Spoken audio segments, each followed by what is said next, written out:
বন্যহস্তীৰ পিছত এইবাৰ পলাশবাৰীত বাঘৰ আতংক।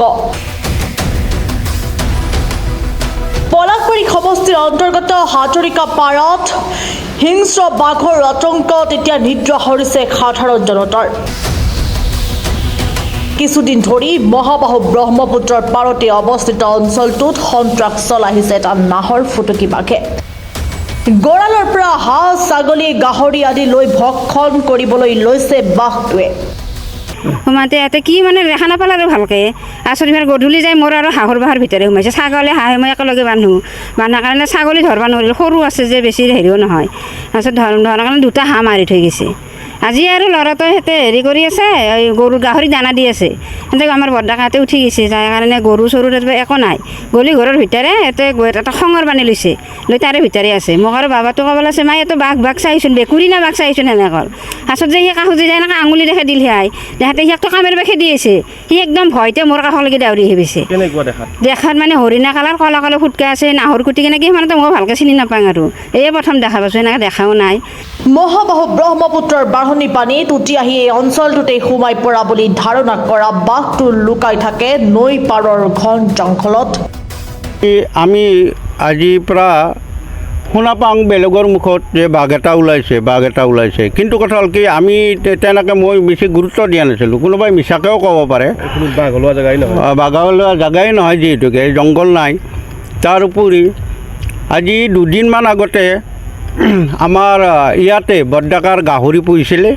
বৰডাকাৰ গাহৰি তাৰমানে হাল্লা চিল্লা যেতিয়া ৰাতি কৰি দিলে, প্ৰায় 7টামান বজাত হাল্লা চিল্লা যেতিয়া কৰি দিলে, মানুহকেইটা যেতিয়া উঠি আহিল, বাঘটো তাৰমানে পলাইছে, মানে কুকুৰটোৱে খেদি লৈ কিনে জংঘলৰ পিনে পঠাই দিছে।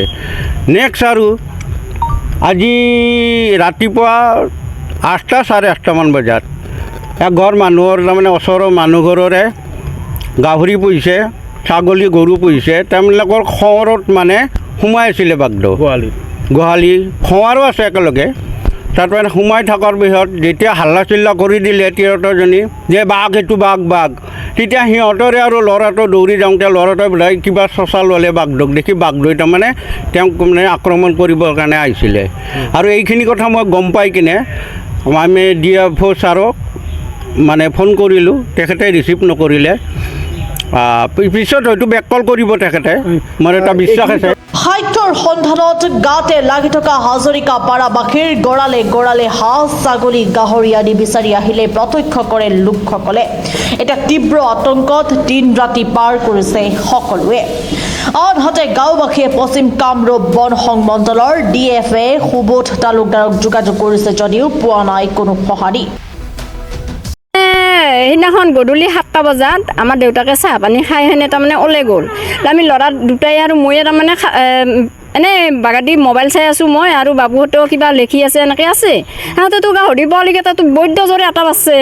আটা বাৰতে মই সেইকে ওলাই আহিছোঁ। মই মানে চেণ্ডেলো পিন্ধা নাই আৰু মানে জাপ মাছোঁ আৰু ওলাই আহিছোঁ।